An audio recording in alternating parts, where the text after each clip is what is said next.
Have you ever thought about getting into climbing majestic peaks but don't know where to begin? Have you looked through expensive commercial Alpine courses that cost a fortune? Are you unsure how to use the gear or which gear you need to start with? Look no further than annual Remarkables Ice and Mixed Festival in Queenstown, New Zealand. It's the best instructor-led clinics and climbing meet in all of Oceania. Dive in and let's explore the world of mountains together.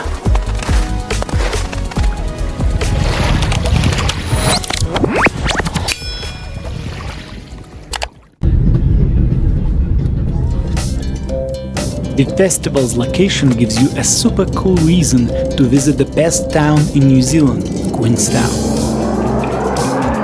On a sunny day while you're flying, you'll get treated to the views of stunning southern Alps and its highest peaks from lots of different angles.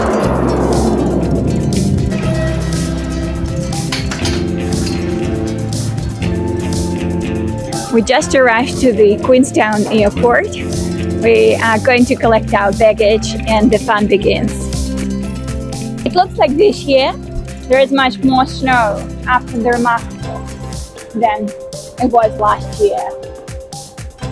After we got our heavy bags, all that climbing gear, we called the car company Mega Rentals. They're just 5 minutes from the airport and they pick you up and drop you off for free. They're way cheaper than other companies. They are awesome. We just got our rental and ready to go to town. The festival registration starts at 5 p.m. So if you aren't local to Queenstown, you will greatly benefit from having a whole day to look around. Everyone goes there when they are in Queenstown. It's called The next awesome spot to see is Patagonia chocolates. They make their very own special chocolate, and there is upstairs where you can watch how they make it. You will also get the coolest view of the wharf from there. Queenstown, as the most picturesque town in New Zealand, was founded by William Gilbert Rees, an adventurous explorer. In the mid-1800s, Rees and his companions settled near the stunning Lake Whakatipu, discovering a land of remarkable beauty. By the end of that century, gold was discovered in the nearby Arrow River, sparkling a gold rush that transformed Queenstown into a bustling mining settlement. Over the years, Queenstown's resilience and adaptability turned it into a hub of farming, tourism and outdoor adventure. Look at this remarkable transformation the town has undergone in the last 50 years. Our favorite place in that area is the road to Glenorchy and Paradise. We adore driving there, embracing the opportunity to absorb the breathtaking beauty. It gives us a chance to have a few serene moments in the wilderness, gazing up at the majestic mountains and allowing our thoughts to wander freely.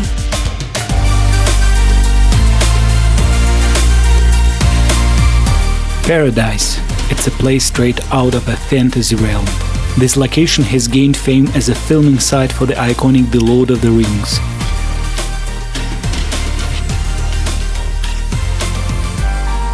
This place is truly out of this world, and every time we arrive, something magical seems to unfold. We return, our hearts restored with a deep sense of peace. The festival's evening sessions and socials are held at the Queenstown Event Center. Time to go in and register for our clinics. We signed up for the mixed and ice climbing. To enroll in the Remarkables Ice and Mixed clinics, we closely monitored the festival's website. Since 2012, courses have sold out 9 months ahead. Only 180 slots across all clinics available. First come, first served.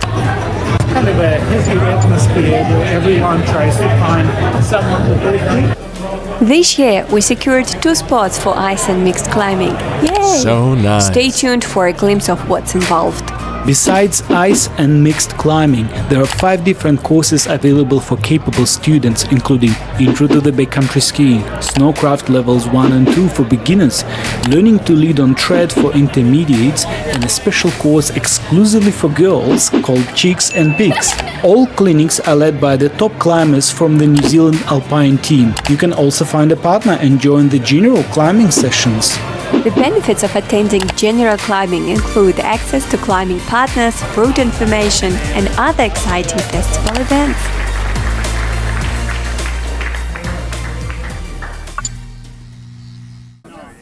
Waking up, rushing to the car park to meet with your group and instructors on time, and then driving up to the Remarkables, this is a typical morning at the climbing festival.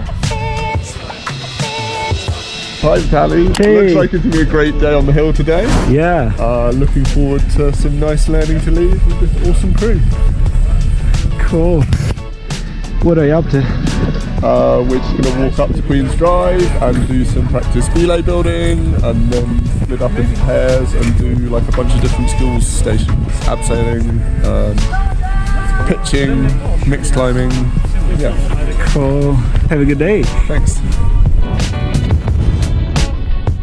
Ice and Mixed Clinic is usually divided into 2 groups that switch their activities between days. Mixed climbing was our destiny for day 1, and getting there involved an hour-long approach. So we're not far away actually from the buttress we're going to.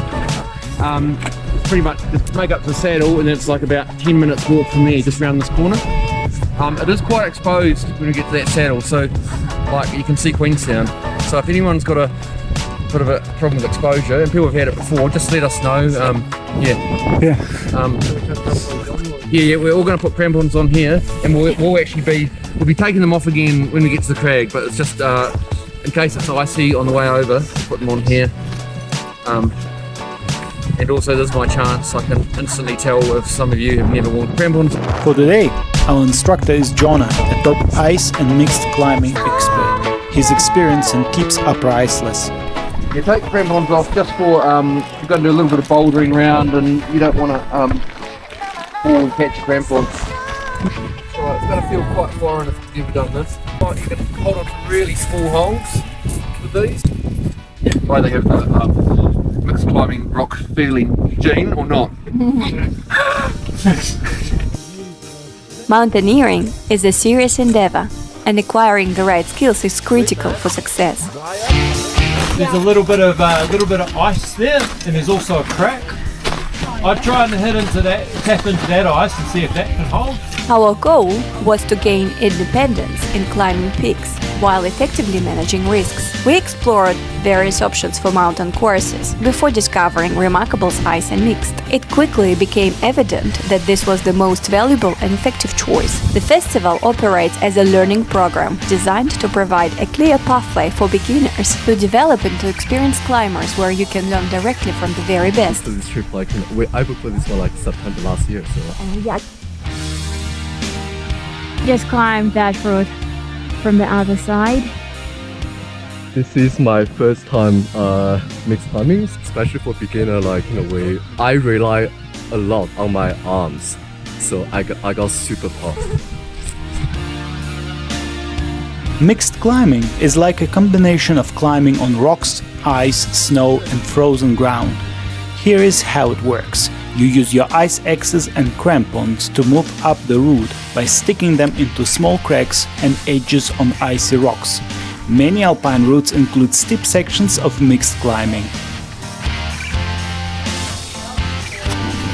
Belay? It's a noble task. If only you saw the view behind you. Tired of the view. You're tired of the view? You've seen too much of it? This event is more than just climbing. It's a community coming together to support and empower each other. It's the ultimate playground for beginners and aspiring climbers, where you can amplify your skills, forge connections, and immerse yourself in the world of climbing. Ready? All right.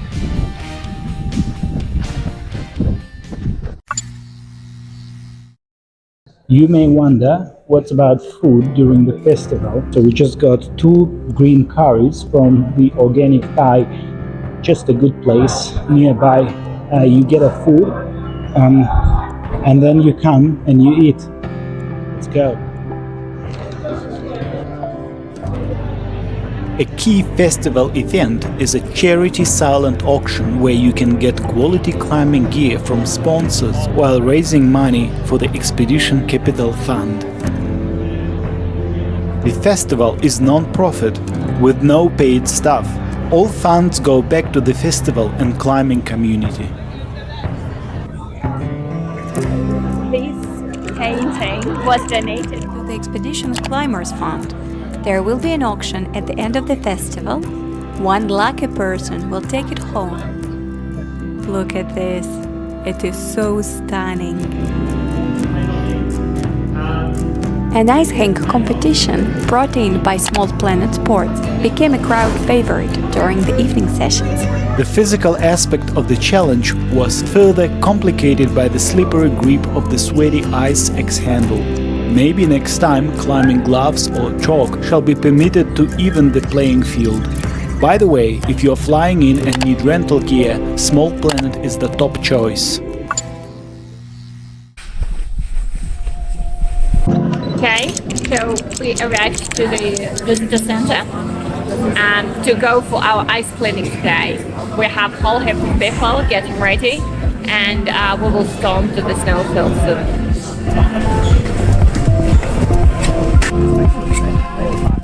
Last night brought 5 centimeters of fresh snow. Our instructor, Kim from the New Zealand Alpine team, had a simple request for us to switch our avalanche transceivers into send mode so he could hear a reassuring beep. This check was crucial because some folks often neglect carrying avalanche gear. Make sure you have all the items listed on the clinic's gear list and know how to use them. It was an incredibly cold winter day up on the Lake Alta slabs. What's the temperature like? What do you think? -10? Yeah, I think like temperature-wise, it's probably not that cold. It's just the chill. What's up, Adam? What? Blow my nose. We are ice climbing in.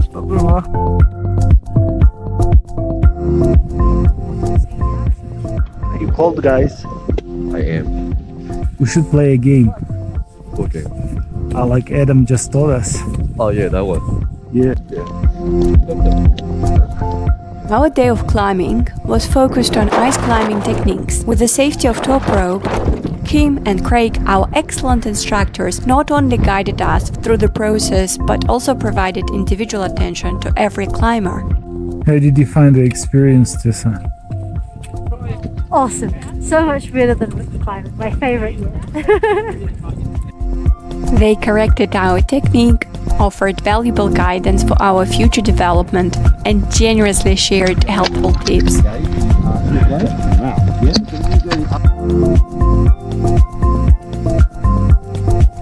It was an incredibly gratifying experience, both challenging and brimming with positive emotions. It's a challenge that shouldn't be taken lightly, yet it was immensely rewarding.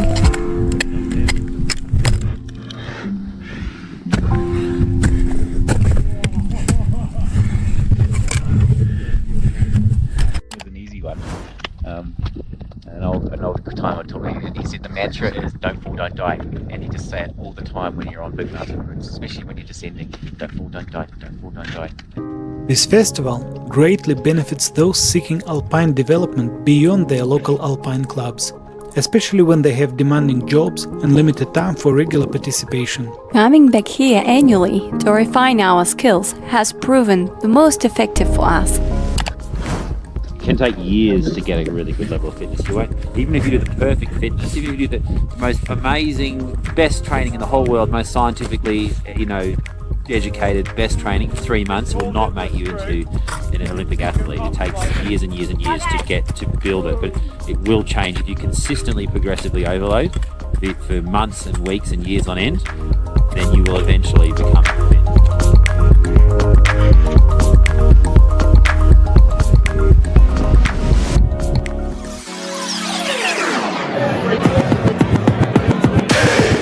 The festival's concept is to unite climbers worldwide, giving beginners the chance to climb alongside some of the top New Zealand alpine experts. All festival proceeds contribute to the Expedition Capital Fund. It supports New Zealand Alpine team in representing the country on the global climbing stage. To support club members to join your trip, there are sort of contingencies around that. It needs to be an international expedition. Each year, various expeditions are presented and voted on. Last year's expedition featured a new route on Makalu. This year, the winners of a grant received an opportunity to embark on a South America adventure climbing one of the world's most beautiful lines in Patagonia. Just from a pure visual perspective, I think Patagonia really stands out as a place. One of the most exciting moments is the award-giving ceremony. There are several nominations designed to acknowledge and inspire climbers. One that every beginner can receive is the Most Improved Award. Thanks to the club's support, we got it back in 2022 for our dedication in returning year after year, steadily progressing in our climbing journey. The most prestigious award is the majestic New Zealand Alpinist of the Year, given to the best ascents achieved within the 12th month following the festival. It has a rich history of recognizing the country's top climbers. In 2022, it was rightfully awarded to the NZAT mentors Daniel, Matthew and Kim for their remarkable ascent of the west wall of Changabang in India. Also, on that night, participants are gunning clear range activities for the following day. Typically, several groups complete the remarkable Grand Traverse. In 2022, we completed the Grand Traverse on the third day. Watch our detailed video for tips and insights on the route by clicking on the end screen video here. If you are still wondering whether to join the Remarkables Ice and Mixed Festival next year, it's absolutely worth it. Check it out today.